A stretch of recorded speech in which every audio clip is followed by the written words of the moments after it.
अस्सलाम वालेकुम, this is rodeo foxtrot from defence outpost. तो कल ही पाकिस्तान को एक नई वॉरशिप पीएनएस हुनैन डिलीवर की गई है, जो कि यरमूक क्लास की ऑफशोर पेट्रोल वेसल है। इसकी तमाम तर कैपेबिलिटीज़ और इफेक्टिवनेस के बारे में बात करेंगे और साथ में ये डिस्कस करेंगे कि कैसे पाकिस्तान नेवी रिसेंट टाइम्स में अपनी फ्लीट को मॉडर्नाइज कर रही है और ये पाकिस्तान के लिए क्यों ज़रूरी है। तो वीडियो में आगे बढ़ने से पहले अगर आप लोगों ने अभी तक चैनल को सब्सक्राइब नहीं किया तो please make sure to like this video and do subscribe the channel. सबसे पहले थोड़ा सा यरमूक क्लास की शिप्स को डिफाइन करता चलूँ तो इस प्रोजेक्ट के तहत पाकिस्तान ने 4 शिप्स ऑर्डर की थी, जिनमें पहली जो 2 थी जो कि पीएनएस यरमूक और पीएनएस तबूक कहलाती हैं, ये थोड़ी सी छोटी कैटेगरी की थी जिन्हें ओपीवी 1900 भी कहा जाता है। इनकी जो टनेज थी बेसिकली वो 2300 टन्स की थी। लेकिन ये जो नई वेसल कल ही पाकिस्तान को डिलीवर हुई है, ये उन पिछली 2 के हिसाब से थोड़ी सी बड़ी है और ज़्यादा अच्छे आर्मामेंट्स कैरी करती है। पीएनएस हुनैन की जो टनेज है वो 2600 टन्स की है और लास्ट जो 2 शिप्स हैं इंक्लूडिंग पीएनएस हुनैन, उन्हें OPV 2600 multi mission patrol vessel कहा जाता है। अब पीएनएस हुनैन की थोड़ी सी कैपेबिलिटीज को शॉर्ट में डिस्कस कर लेते हैं। तो इसमें टोटल 120 पर्सनल का क्रू है और 40 दिन की इसकी एंड्योरेंस, इसके साथ साथ 76 mm की मेन गन इसके ऊपर लगाई जा सकती है, साथ में बाकी स्मॉल और सेकेंडरी गन्स भी लगाई जा सकती हैं। एंटी सबमरीन वॉरफेयर के लिए साइड स्कैन सोनार दी गई है, माइन काउंटर मेजर्स के साथ साथ यूएवी को लॉन्च करने की कैपेबिलिटी और अपने आप को एरियल थ्रेट से डिफेंड करने के लिए अलहदा से vertical launch system VLS system किया गया है, जिसके अंदर कैम ईआर मिसाइल्स मौजूद हैं। एडिशनली क्लोज रेंज प्रोटेक्शन के लिए इसके अंदर एक सीवी सिस्टम भी दिया गया है, जो कि आइदर अमेरिकन फेलेंक्स हो सकता है या फिर तुर्किश गोक्तनीज हो सकता है। एंटी शिप कैपेबिलिटीज की बात करें तो इसके अंदर 4 के करीब एंटी शिप मिसाइल्स लगे हुए हैं, जिनमें हार्बा एनजी भी लगाए जा सकते हैं जो कि पाकिस्तान के अपने हैं और चाइनीज CM302 भी लगाए जा सकते हैं। बाकी सेंसर्स की लिस्ट है, ये काफी बड़ी है, इसको हम किसी और डिटेल्ड वीडियो में डिस्कस करेंगे। ओवरऑल टनेज के हिसाब से इसकी जो कैपेबिलिटीज हैं वो काफी ज्यादा अच्छी हैं। मैं जानता हूँ कि आप लोगों में से कई लोग ये सवाल करेंगे कि पाकिस्तान नेवी कोई बड़ी शिप क्यों नहीं एक्वायर करती, कोई डिस्ट्रॉयर क्यों नहीं एक्वायर करती, इवन कुछ लोग तो कहते हैं हमें एक एयरक्राफ्ट कैरियर भी रखना चाहिए। तो एक तो फैक्ट ये है कि पाकिस्तान की जो समुद्री हदूद या समुद्री सरहद है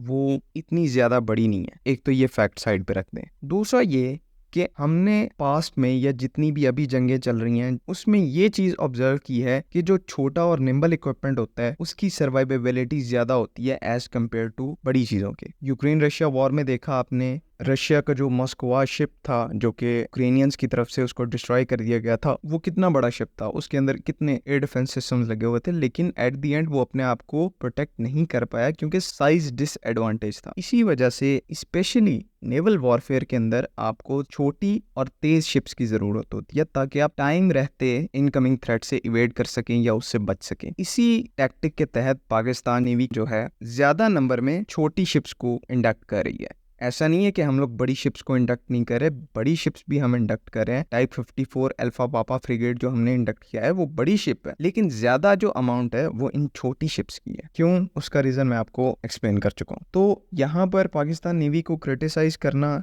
कि वो लोग डिस्ट्रॉयर क्यों नहीं बाय करते, देखें एक तो ये इकोनॉमिकली चीज़ ठीक नहीं है, पैसा बहुत लगता है। आप एक ही जगह पर पैसा इतना इन्वेस्ट कर देते हो, 300-400 मिलियन का जो है उसके ऊपर प्राइस टैग है डिस्ट्रॉयर के ऊपर, तो वो इतना एक तो आप अफोर्ड नहीं कर सकते और दूसरा ये चीज़ प्रैक्टिकल नहीं है। जब आपकी इतनी रिक्वायरमेंट ही नहीं है तो आप क्यों सिर्फ एक पब्लिक पोस्चरिंग के लिए एक डिस्ट्रॉयर आप खरीदो, तो ये चीज़ सेंस नहीं बनाती और ना ही इसके ऊपर नेवी को क्रिटिसाइज करना कहीं से भी वैलिड है। अब बात करते हैं दूसरे पॉइंट की, जो कि है कि पाकिस्तान नेवी इतनी शिप्स क्यों परचेज कर रहे हैं। बिकॉज रिसेंटली जो है 1 महीना पहले हार्डली पाकिस्तान को जो मिल्जियम क्लास का पहला कॉर्वेट है वो रिसीव हुआ है और उसके 1 मंथ बाद और एक ये नई पीएनएस हुनैन शिप हमें डिलीवर हो गई है। और यहाँ तक की बात नहीं है, हमारी ऑन ऑर्डर भी बहुत सारी शिप्स हैं। 8 के करीब हमारी सबमरीन्स हैं हंगोर क्लास की, 3 के करीब जो हमारे मिल्जियम क्लास के कॉर्वेट्स हैं वो रहते हैं, और बाकी जो लाइट डिस्ट्रॉयर का प्रोजेक्ट है जिना क्लास के वो अलहदा से चल रहा है, उसमें भी अभी तकरीबन 4 के करीब हमें शिप्स जो हैं और मिलनी है। तो आप देखेंगे कि मैसिव मॉडर्नाइजेशन प्रोग्राम चल रहा है नेवी का, और इसमें कोई शक नहीं है आज से 4-5 साल पहले हमारी जो नेवी थी वो काफी ज्यादा अंडर पावर्ड थी। तो अब यहाँ पर $1 मिलियन क्वेश्चन है कि ऐसा क्यों किया जा रहा है। देखें, पाकिस्तान की इकोनॉमी इस टाइम पर स्ट्रगल कर रही है और इस टाइम पर जो एक ही रास्ता है वो सीपैक की नजर में हमें नजर आ रहा है कि सीपैक से पाकिस्तान का फ्यूचर जो है बन सकता है। अब जब सीपैक खड़ा हो गया तो चाइना का जो सारा एक्सपोर्ट मटेरियल है जो कि पहले इंडोनेशिया मलेशिया वाली साइड से होके आता था वो पाकिस्तान से होकर गवादर पोर्ट से फिर यूरोप की तरफ जाएगा। और जब हमने सी पैक का जो एग्रीमेंट है वो किया था, तब हमने इस चीज को इंश्योर किया था चाइना के साथ कि चाइना हमारे मुल्क के अंदर इन्वेस्टमेंट करेगा और हम चाइना के कार्गो को, इनकी एक्सपोर्ट्स को सिक्योर तरीके से अपने मुल्क से गुजार कर यूरोप की तरफ पैसेज देंगे। ये अगर ऑब्जेक्टिव है तो इसके लिए हमें थोड़ी सी बड़ी नेवी चाहिए। आपको पता है पहले तो फिजिकल जंगें होती थी, अब एक नया ट्रेंड शुरू हो रहा है इकोनॉमिक वॉर का, जिसके अंदर कोई भी हॉस्टाइल कंट्री आपके ऊपर नेवल ब्लॉकेड लगाने की कोशिश करती है, आपको इकोनॉमिकली डिस्ट्रॉय करने की कोशिश करती है, जिसमें नेवी जो है वो बहुत बड़ा किरदार अदा करती है। तो ये चीज नेचुरल है